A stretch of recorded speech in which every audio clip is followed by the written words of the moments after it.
Consider supporting Archaeo Soup on Patreon for as little as $1 per month. Link available in video description. Thank you.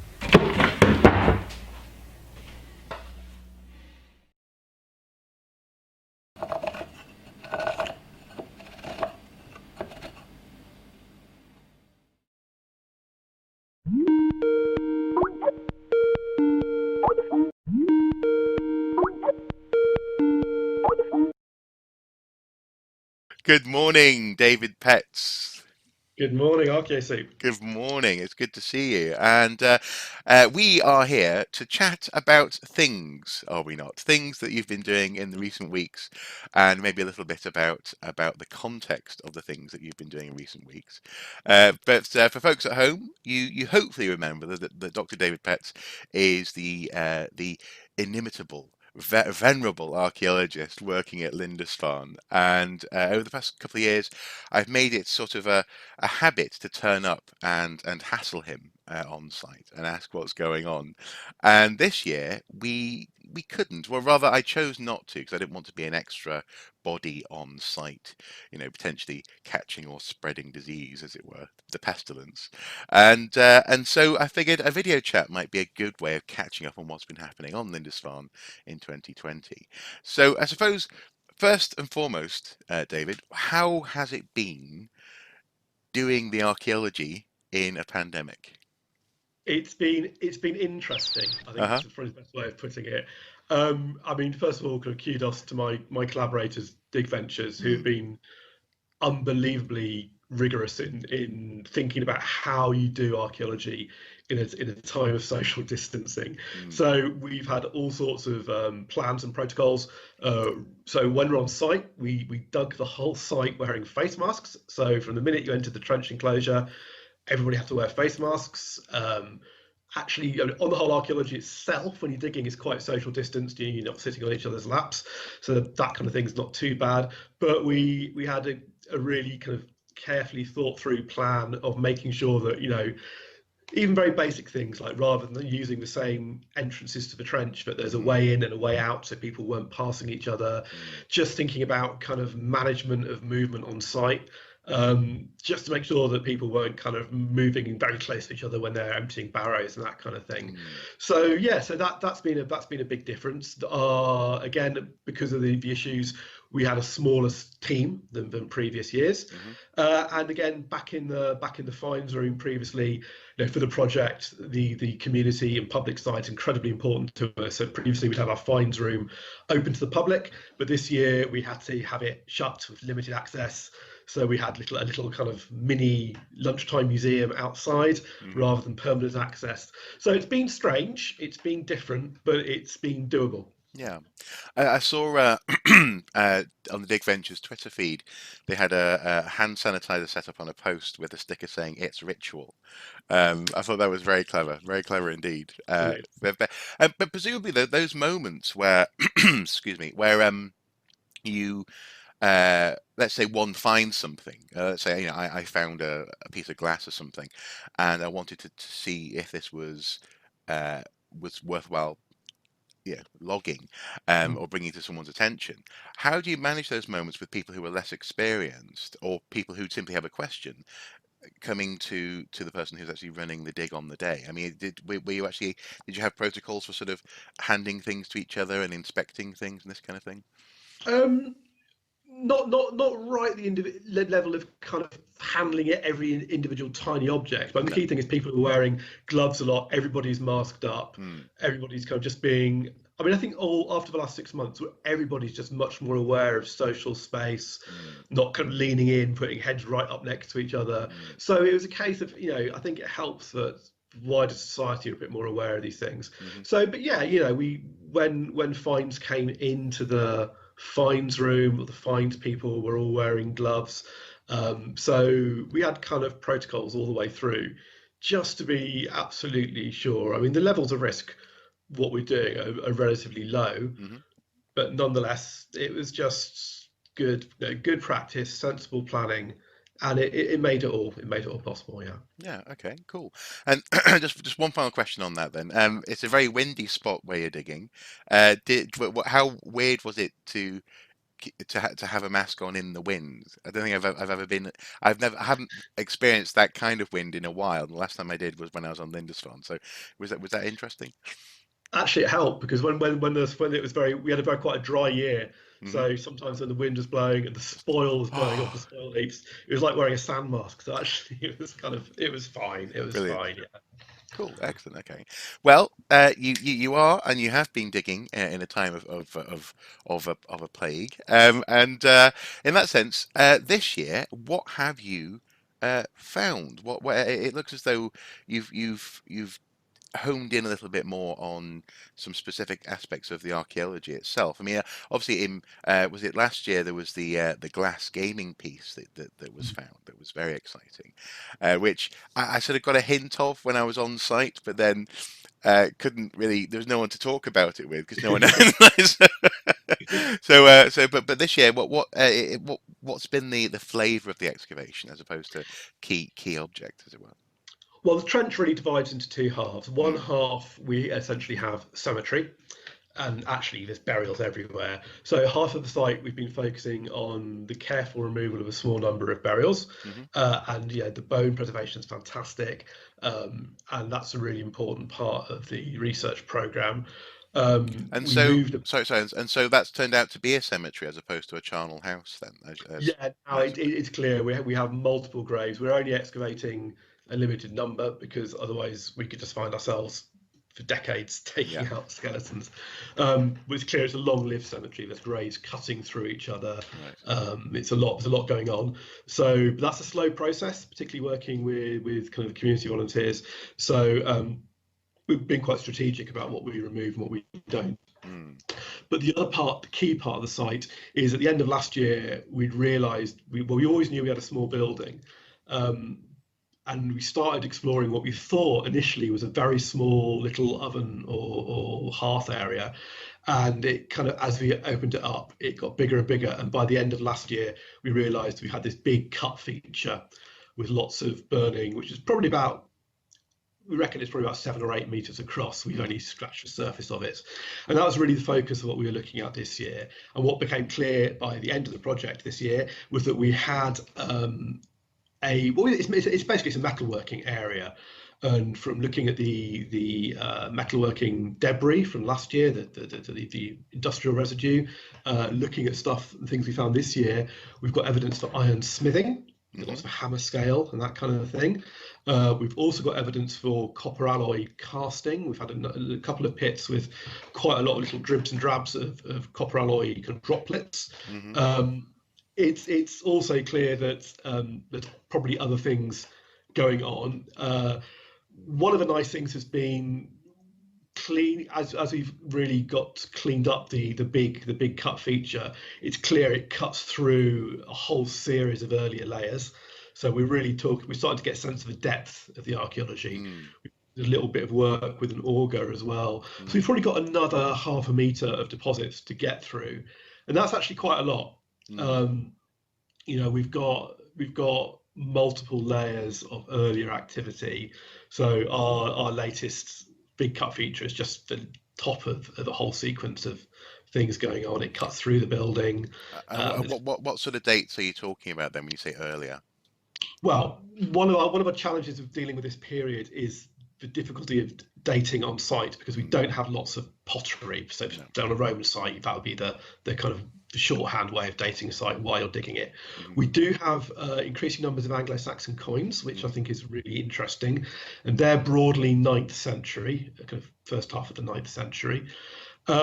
But for a lot of the dating, we're going to have to rely on scientific dating techniques. So we're talking carbon 14 dating. Hmm. And also this year, we had someone come out and do some archaeomagnetic dating. Oh, But the trouble with that, they're brilliant techniques, but they involve samples going back off to a lab, being analysed. So we don't get a report back on site as we're digging it. mm, I suspect we're going to be finding it's broadly 8th and 9th century. hmm. I'm always happy to be surprised, but that kind of fits in with what we know from the artifacts and the limited amount of carbon 14 dating we've already had done. So Mm. it certainly seems to fit into the early medieval period, which is Okay. what we're after. The other day, I came across a fractured piece of a vinyl record on the pavement. Now, I'm mentioning this because this is the year 2020, and yes, there has been a resurgence in vinyl, but this vinyl was clearly from the 80s at least. It was a completely unexpected object to find on the pavement in the 21st century. And it put me in mind of things like, for example, gaming pieces and coins and other little bits of evidence that you've been finding over the past few years in the spot where you're digging.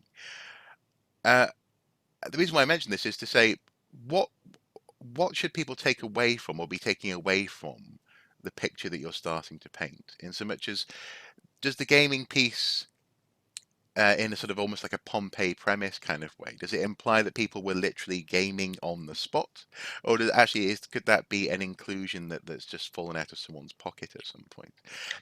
To what extent are you actually uncovering a knowable place as opposed to a sort of a palimpsest of places?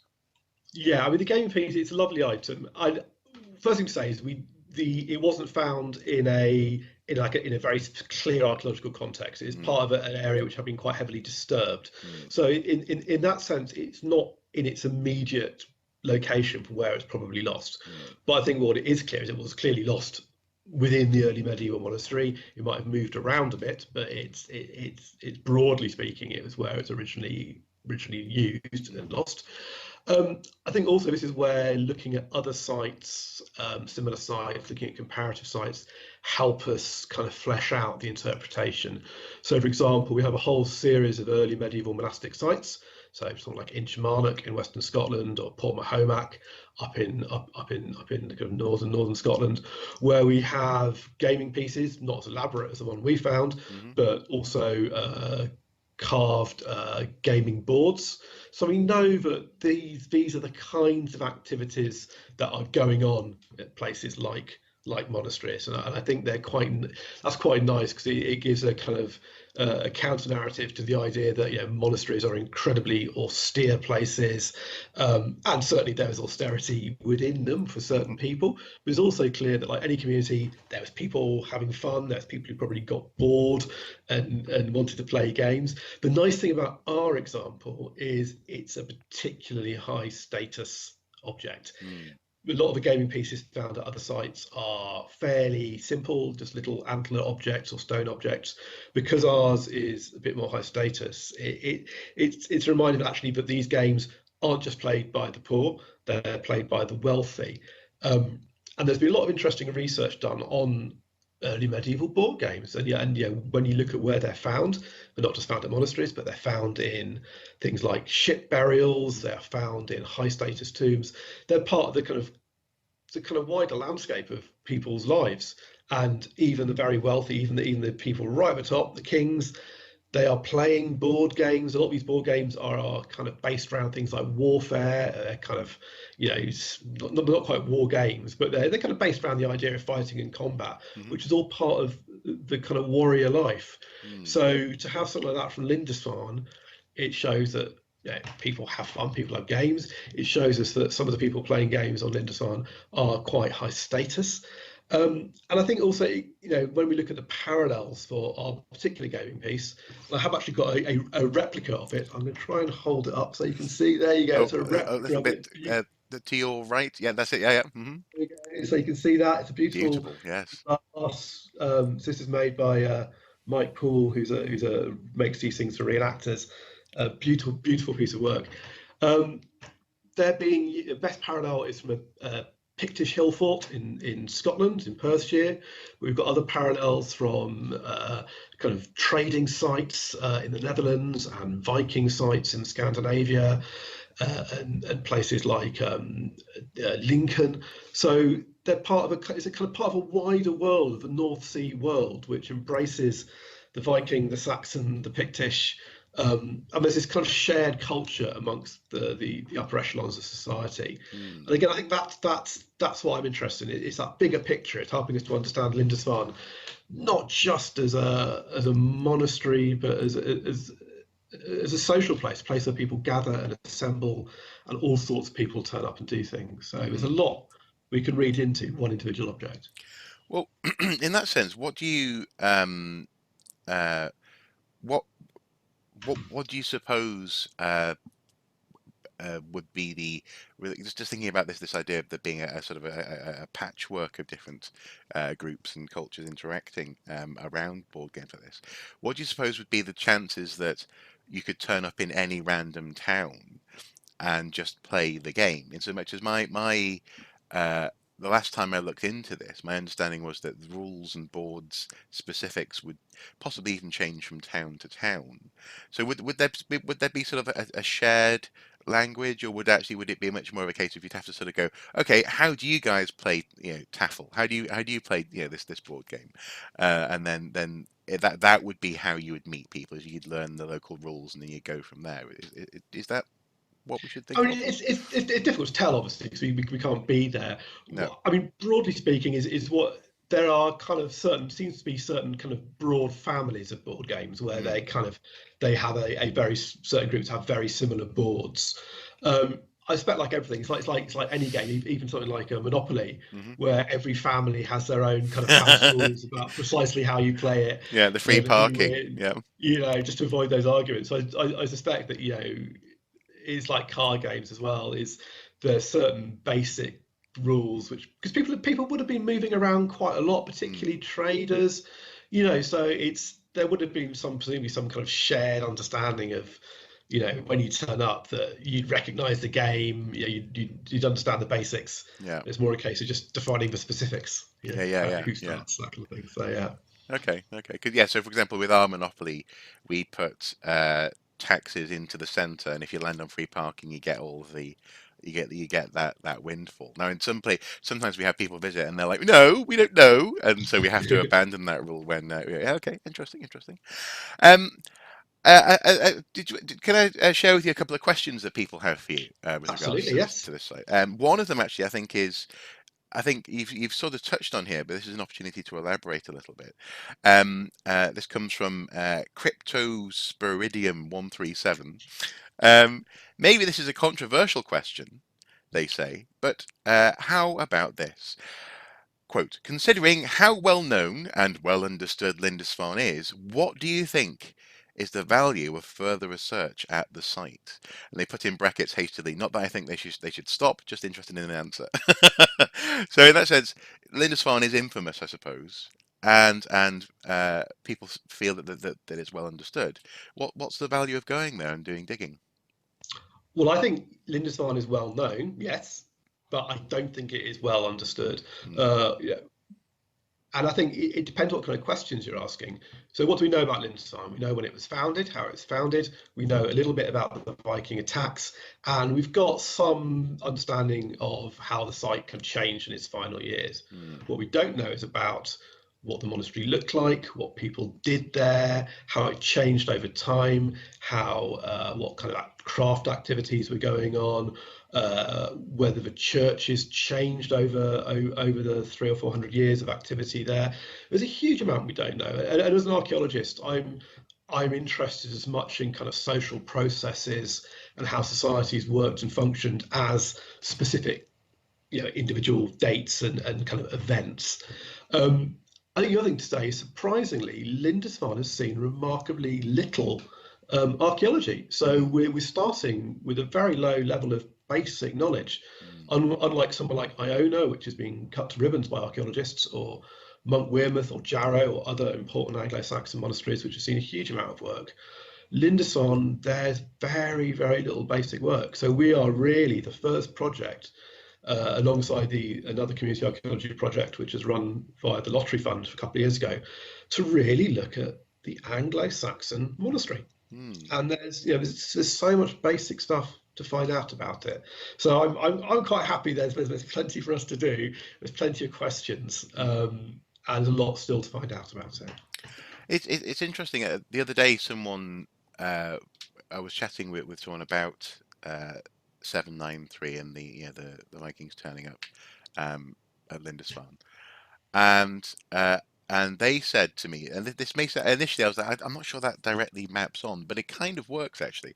They said it's a bit like trying to understand New York through the primarily the lens of the time when skyscrapers were being built, and you have these famous photos of people sitting on girders high up in the sky, and then jumping straight to the 9/11 attacks. These sort of key moments in New York's history are crucial for understanding something of the site, but they don't tell you about everyday life in Manhattan, for example. And I think there was something about the fact that he referenced 9/11 that made me go, "Urgh." But actually, in that sense, it was, if you think of the Viking attacks as being that sort of headline, in some ways, for some people, very shocking moment, Mm. it doesn't necessarily give you the full picture of life on the island, does it? I guess. Yeah, I mean, we're always getting asked about the Vikings Yeah. and, yeah, can we recognise the Viking attacks? And that's simply something I don't think we can do No. through archaeology. Mm. Even if you find people with battle injuries, that could have happened. You know, Anglo-Saxon Britain's a pretty, well, England, Northumbria is a violent place. People are getting hurt all the time. You That's find I, evidence I of, like the way you step back there from Britain, England, no, Northumbria. yeah, very quickly there. If you look at any evidence of destruction, I mean, things burn down all the time anyway when you've got wooden buildings and lots of open fires. Yeah. But we know other people attacked the monasteries, like the Mm. Scots attacked Lindisfarne as well. So there's kind of, we can never get to that resolution of events. And this is why I say I'm interested in processes rather than events. And also more generally, I think the focus on the Vikings at Lindisfarne, I mean, for me, that's the kind of, it's a really negative way of looking at it. It's like, what's the bad thing that happened at Lindisfarne? Yeah, Actually, there's precisely. much more interesting stories to be told about the kind of the monastery and its social context. And at the end of a day, if you actually look at it in a longer term, Lindisfarne outlives the Vikings. Mm. You know, they've become Durham Cathedral, and if you once you get to 1100, the one social group from early medieval Northumbria still survives. It's not the Kingdom of Northumbria. It's not the Vikings. It's the community of St Cuthbert. They're the ones who outlive Yeah. all their contemporary power groups. Yeah, So and then they the kind Prince of win. Bishops. Yeah, precisely. Well, actually, in that sense, you've sort of slightly preempted and taken the deflated, indeed, the following the next question slightly. But I think it's worthwhile examining this a little bit, in so much as Ty Bashieri asks, how much damage did the Vikings' arrival cause on Lindisfarne? Now, I suppose, just to indulge that a little bit, given what you've just said, what would one look for if one was trying to identify a single afternoon in the late 8th century AD? What could you find if you were to find anything? What might you find? I mean, I think what one might find is evidence for kind of destruction across an area rather than individual building.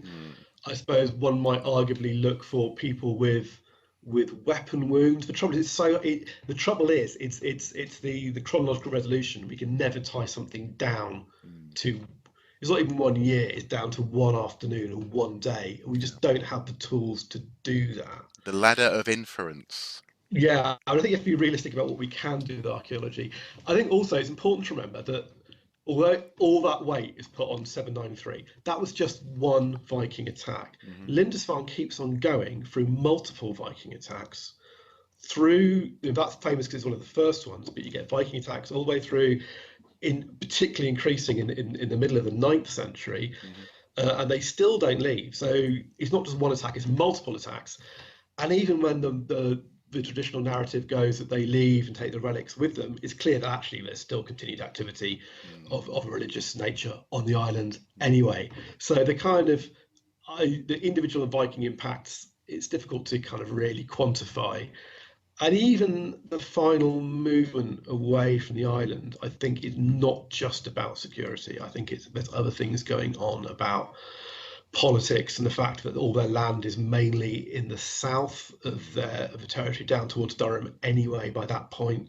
When you think about it, certainly when they move down towards Chester Street, Craig and Durham, they're moving nearer the Vikings, not further away. So it's this kind of narrative of flight, I think, kind of, it captures the public imagination. But I think it's much more complicated, the reasons for their movement. I might just add quickly to that with a question of my own, in so much as, to what extent do you think archaeologists, I think more broadly, are ever going to win these fights? So when people think about Romans, they think about military machine. They think about empire. They think about essentially a very noble, very familiar, unfortunately, very familiar way of life. When people think about Saxons and Vikings, they think about precisely that: Saxons versus Vikings.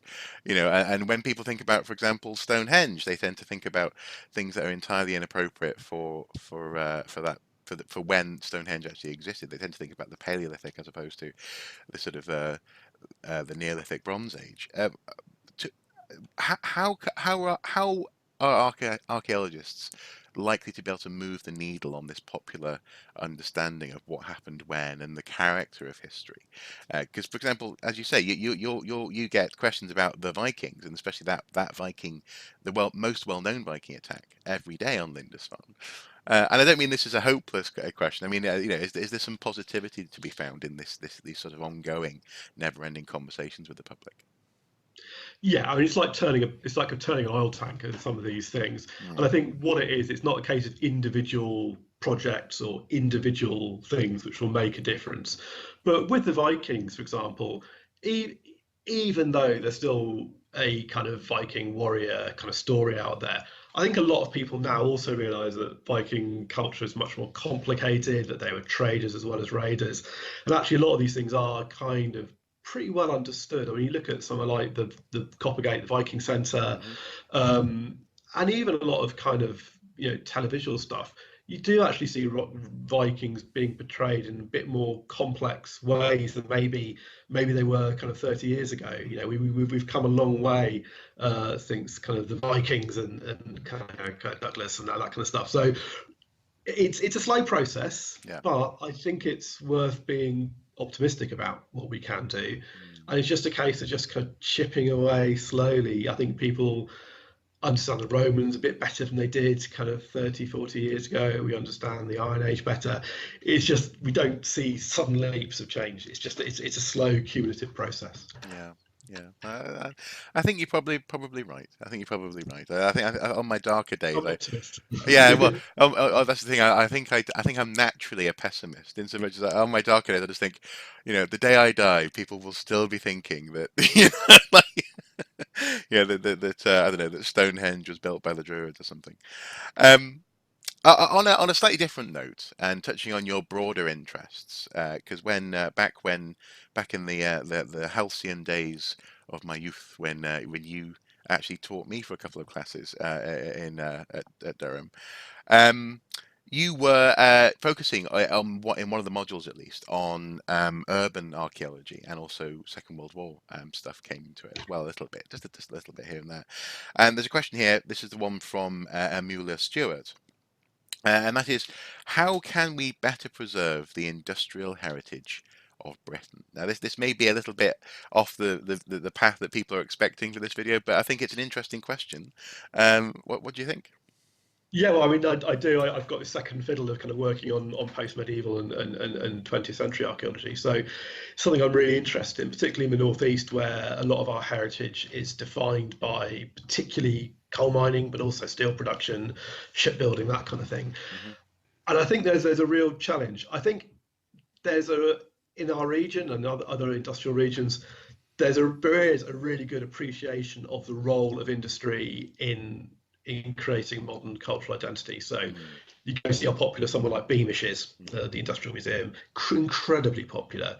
And I think in the Northeast, there's a really good appreciation still of the role that coal mining played. The devil is in actually how we preserve the remains themselves, how we move from understanding kind of the intangible stuff to the tangible stuff. I think on some ways it really varies according to industry. So like if you go and look at the cotton mills of Lancashire, they're big buildings which still stand on the whole, and crucially they can be repurposed for things like office buildings, flats, luxury flats, that kind of stuff. One of the problems with the Northeast is, first of all, when the mines went, a lot of the stuff at the top was removed and destroyed very, very rapidly, and it wasn't recorded at the time. So we lost a lot of that original infrastructure very, very quickly. It wasn't just left like it has been in other places.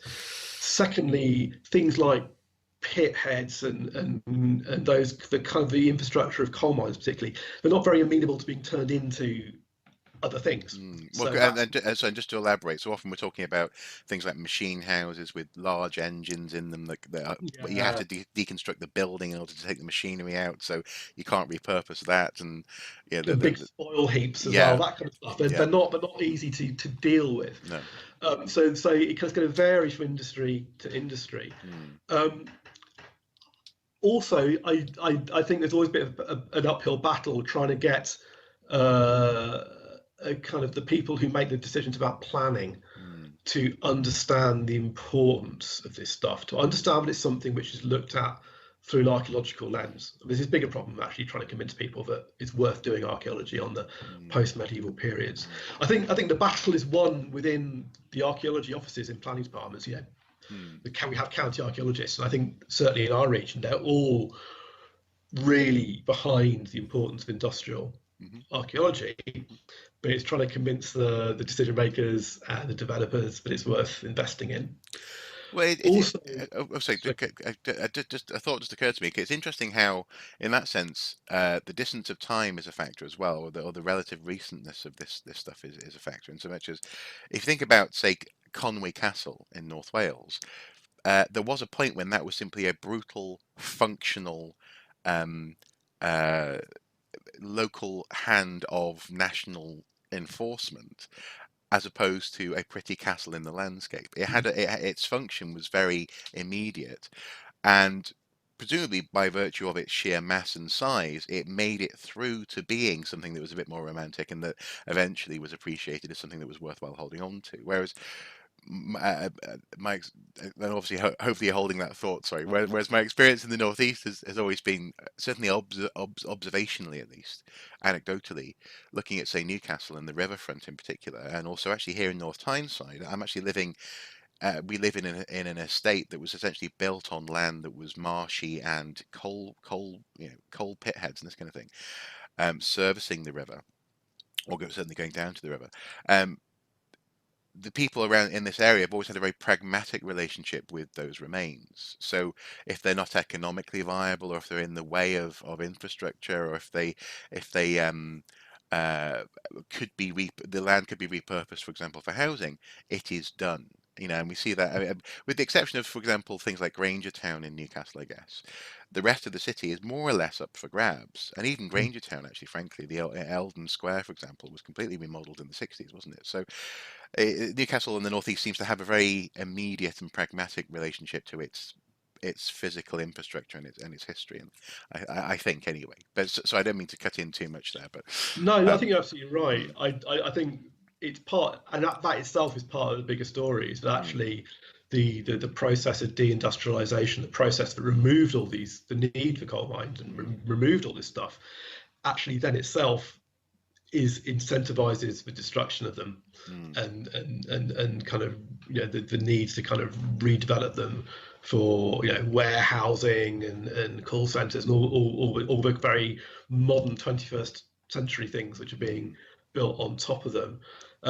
So yeah, I think some people, and I think very understandably, aren't sentimental about this, because the coal mining and other industries were very, very important, absolutely, but also they were hard lives. It was not something that everyone looks back on fondly, and I think there's a lot of poverty. There's a lot of sheer physical grind.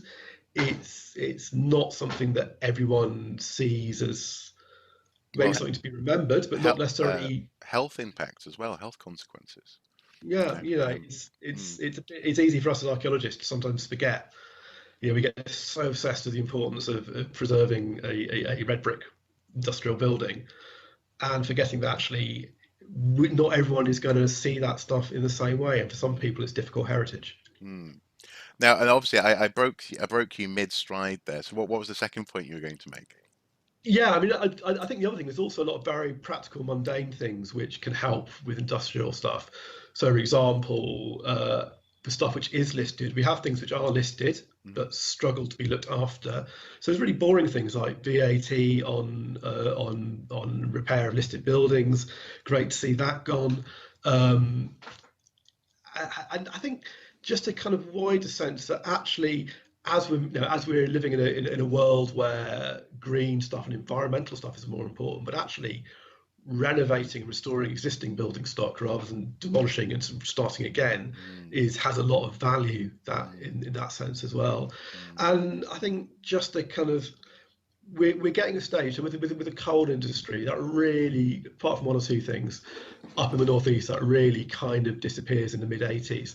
So actually, the men who are working in the coal mines then, they're now in their, or a lot of them will be in their kind of 60s and 70s. So it's a generational shift as well. So we're kind of moving over from it being kind of living memory to, you know, any child, anybody born.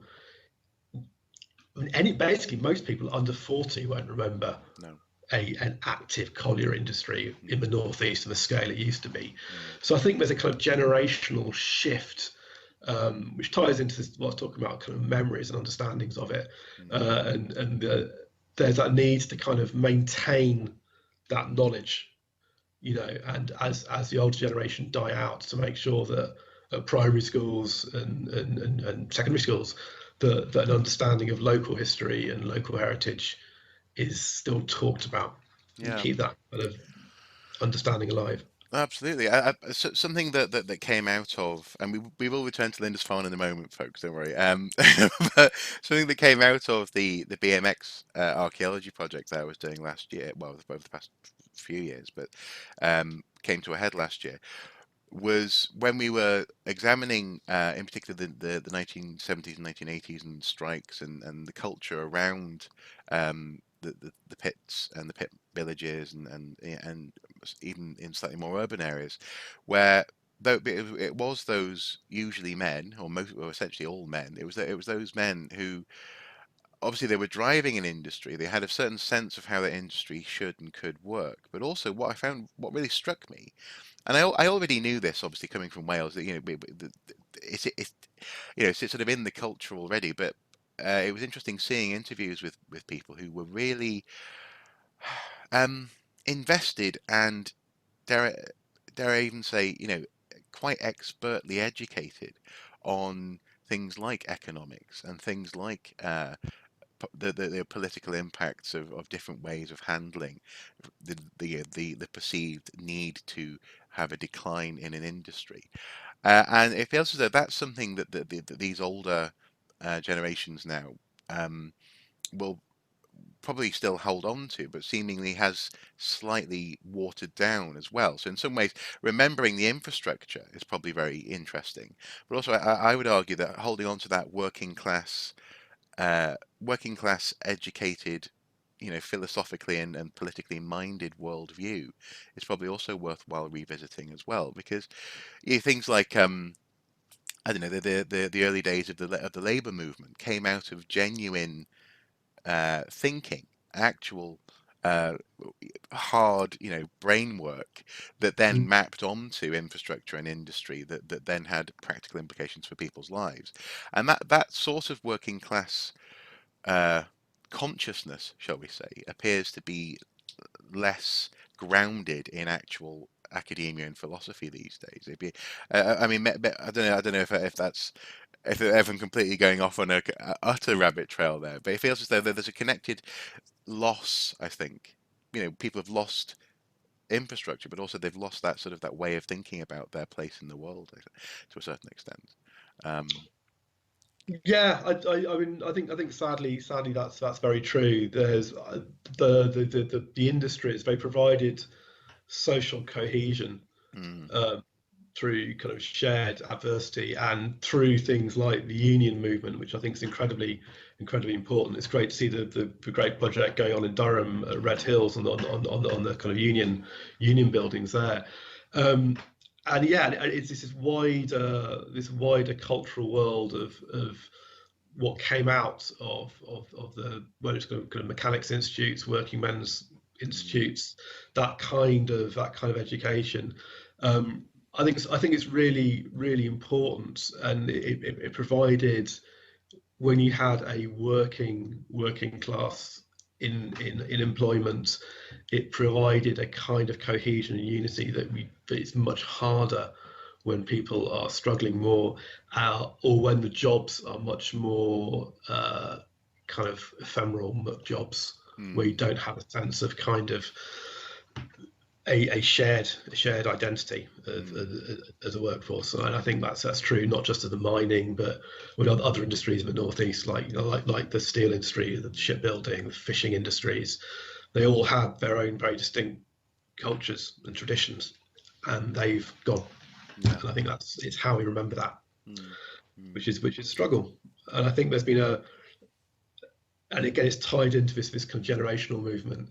I think there's a very strong and very understandable reluctance to see people's real lives and real experiences repackaged as heritage, particularly very close to the time when it happened. But I think as we're getting that generational shift, people are actually realizing that even while the notion of heritage is a problematic one, and you need to be a little bit kind of cautious about how you talk about it, there is something of value to be recorded and to be remembered. And I think that's something people are very engaged with, and we see that with the miners' gala in Durham, which is bigger than ever, really.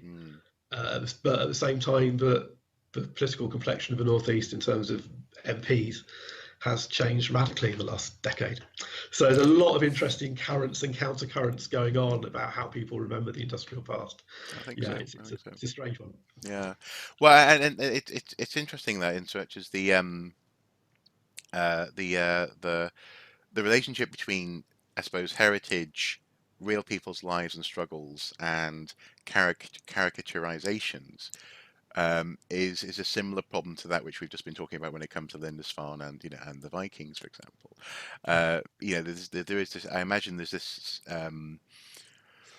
Talking about how houses used to have an outhouse, and people might end up getting a parasite or something because their toilet's too close to the kitchen, and so on and so forth in working class houses. Um, I think, yeah, we're at a point now where that's becoming something that we can talk about in a way which doesn't feel as though it's exploitative. It feels as though a little bit more vital to actually reintroduce people to a character, the character of their own story and past, in a way that uh, if you turned up in 795 on Lindisfarne and said, "So guys, this is where the big Viking battle happened," it would have been like too soon, like to do that. And yet, it's funny how we also, again, presumably in as we move to a point where talking about industrial heritage is more of is one of these, like the Tudors or whatever. In some ways, the Industrial Revolution is already in that sort of category of a period that people talk about. We're presumably going to have to be careful to try and avoid too many of those cartoonish things. But then again, maybe they are unavoidable. Maybe it's inevitable that people will boil it down to, Lindisfarne was attacked by Vikings, and York is where the Vikings turned up and burned down the cathedral, and London is so on and so forth. And maybe that is inevitable, and maybe all we can try and do is shape and form these things. I think that's where, for me, archaeology is so helpful, because it gives us a way kind of to duck around the historical narratives and actually really look at the kind of physicality of what life was like. So, I mean, with the Industrial Revolution, my colleague Becky Galland at Durham has done some really interesting stuff looking at cemeteries from the Industrial Revolution, and just the sheer physical impact of malnutrition on the burials of children, and just how tiny kids are with the malnutrition from living through the Industrial Revolution. The sheer kind of level of disease and all these things, and it's really kind of brutal. It's a real, when you see kind of 14-year-olds the stature of kind of 10-year-olds, 8-year-olds, it's stunning and scary, and it kind of cuts through a lot of the kind of the alternative ways of looking at the Industrial Revolution as some kind of really positive story about lots of machines and supercharging, which, yes, it was, but it had a cost, and I think it's important not to forget that cost. Yeah. Just before we wrap this up, I mean, actually, I'm reminded of it. I think it was the First World War, wasn't it, when for the first time in quite some time, people were able to see people from different parts, for example, of Britain next to each other in regimental units. And I believe they identified areas like the northeast and also South Wales, for example. People were just smaller. They were shorter. They had poorer health quality, poorer nutrition, but also that meant that they were used partly also because of their mining skills on the battlefield to plant munitions underneath enemy positions, I think, in the First World War. But it led to, I think, a change in Parliament where they started to actually say, we need to have proper provision of food and nutrition for people in the north, and make sure actually that they're not they're not being left behind. So yeah, the impact is real. And as you say, yeah, in that sense, that's probably the value of archaeology, is actually going beyond what the headline is and actually looking at what's going. Anyway, I'm rambling. First of all, I suppose what's next for you this year? Because this is something which I think is probably worthwhile just touching on. Is this, you've been doing some digging during a pandemic, and now you're about to embark on a block of teaching during a pandemic. So Yeah, so that's number one, and then the one we'll end on, folks. Don't worry, is what's happening on Lindisfarne next. But what this year? What's it looking like at Durham University for you yeah, guys? scary. We're all staring down the barrel. Term starts next week. Mm, Um, we've all been spending a huge amount of time on retooling all our teaching to take it online. And fingers crossed that should work quite well. I think we're quite optimistic about the quality of teaching and the way we're teaching. We're making some big changes. So it's not just a case of just recording all our lectures and banging them online. We're all been restructuring mm, all our courses and thinking really carefully about the best ways of doing it. The challenges for archaeology, of course, is the practical teaching. Um, Not everything can be taught in a classroom. no. I mean, the hope is that by the time we get into the spring, that things will have died down. We'll be able to get back out into the field and do the hands-on stuff, which just can't be done online. So hopefully that's going to make life a lot easier. Hopefully, we had a year where, apart from Lindisfarne, we had virtually no field work done in the department. Mm. So hopefully next summer we'll have everybody back out in the field, getting all our students experience doing digging and stuff.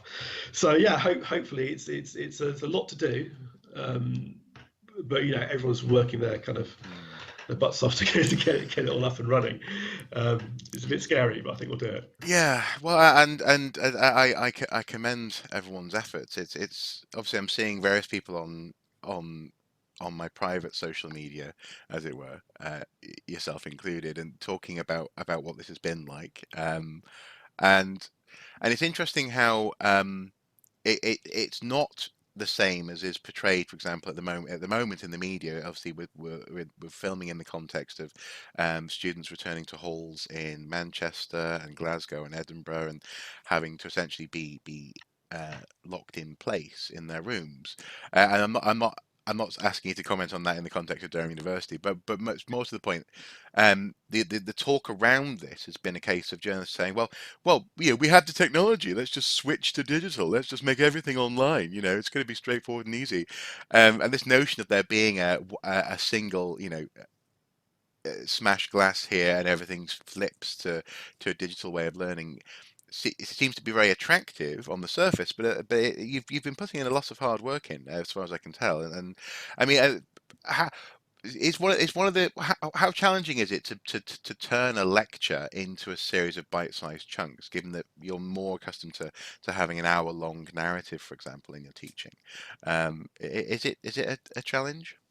Yeah, I mean, there's the breaking stuff down, because obviously we kind of, you don't want students to have to sit and watch 2 hours of me droning behind a PowerPoint.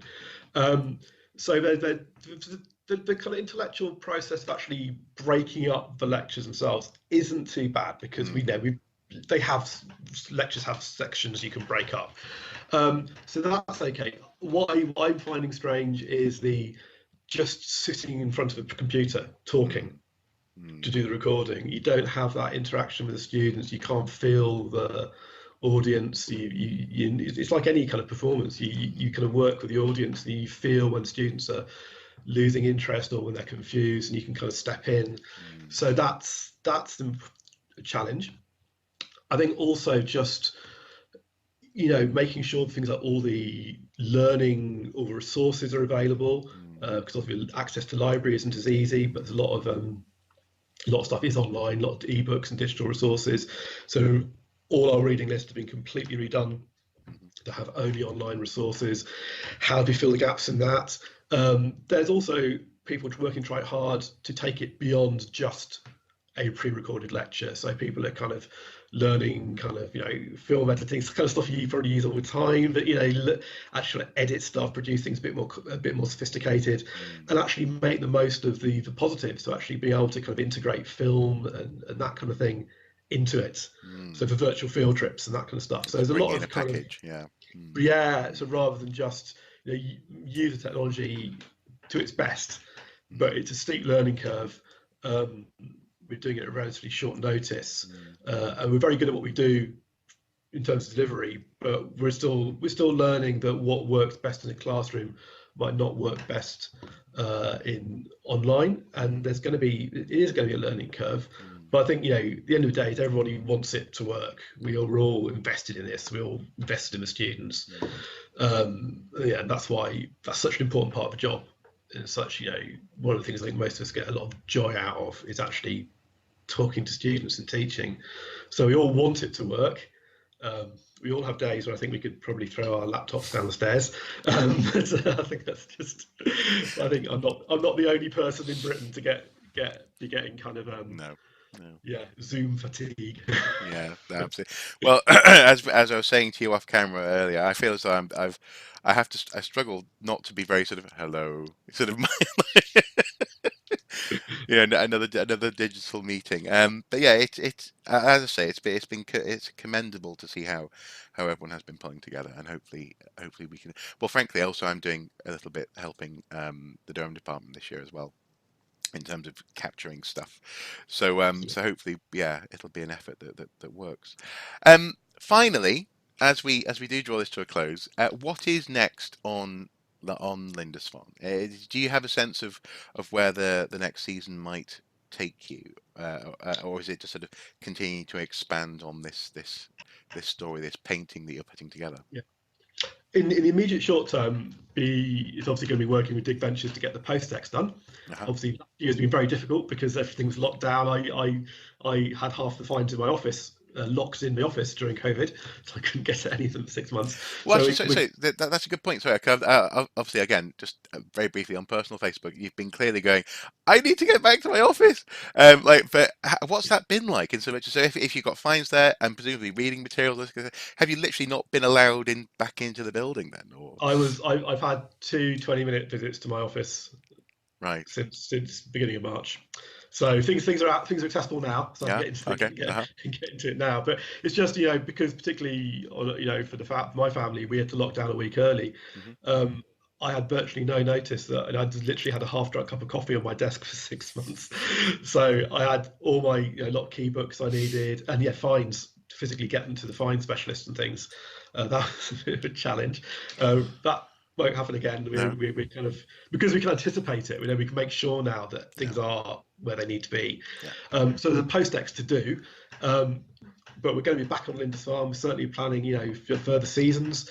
We're looking at kind of changing a little bit the trenches, so focusing a little bit less on, with so many burials, so we have a smaller cemetery area, and maybe expanding to look at more of the metalworking area. So there's a little bit of kind of changing of trench size. We've got a great new PhD student who started, Raphael Kallenberg, who's looking at the geoarchaeology of the island. So he was up with us this year. So we'll be keeping an eye on his work over the next 3 years, understanding how the. And then, just elaborate on that. Then, what sort of stuff will he be looking for in terms of geoarchaeology? Then, well, he's particularly interested. There's a couple of kind of big features on the island. There's a kind of lake, big pond on the north side of the island called the Lough. That's clearly changed over time. Also, where the modern harbour is now, there used to be a big back lagoon behind the harbour, running right up relatively close to our trenches. So he's kind of so a lot of it is looking at what he's doing, very early stages, worth saying, he's only been with us a month, is looking at the kind of changing hydrology, geology of the expansion and retraction and the drainage of the lake, and its relationship to this kind of drainage of the lagoon, because the lagoon may have been, would have been open water in the Anglo-Saxon times. So can we get information about what was going on there? So he's got a whole host of techniques, all sorts of strange, witty geophysical techniques I've never come across before, and he's been drilling boreholes and auguring, and it's got all sorts of other amazing, stunning GIS system I'm a massive envy of. So he's trying to understand how the monastery fits into its wider landscape. Cool. And that's something we're interested in as well. There's other places on the island we're thinking about doing research. It's a bit early to say publicly quite what we want to do now, but there's lots to do on the wider island. It's a small island, but there's a lot of archaeology. So okay, cool. Keep us busy. Excellent. Well, it sounds anything but boring. Very good. Sorry, I'm sorry. I apologise. It's a sickness. Well, as ever, thank you for your time today, David. I guess finally, is there anything anywhere that you'd like to point people to? Anything that you'd like to highlight for people to go and check out if they want to know more about what's going on? Is it the Dig Ventures project site, for example? So if you Google Dig Ventures and Lindisfarne, and you'll find the pages. So we have all the social medias kind of archived there, so you can see all the films. We do lots of films and video and Twitter and that kind of thing. But also all the online project archives are available for you kind of stratigraphy geeks. If you want to look up all our individual context sheets, you can look at all of those online. And there's a whole host of other things there. For Lindisfarne stuff, that's the best thing to look at. Yeah. Wonderful. But presumably, though, this is no replacement for an eventual publication, though, or a monograph or something. The things we've got in the pipeline: get our first published interim report out. So bringing together all our work, writing up the sculpture. I've got a fantastic PhD student working on that, and we've got things like excavations done by Brian Hope Taylor back in the 60s on the island, which were never published. So we're hoping to get those published as well. So the aim is to get something out this summer. Well, certainly submitted to a journal this summer. That's the plan. Yeah. Wonderful. Cool. Just thought I'd just pry that out of you a little bit, just because there's lots of people who want to read that. Like I say, thank you very much for your time, and I guess until next time, take care. Look after yourself, Mark. Okay. Bye bye. Cheers. Bye.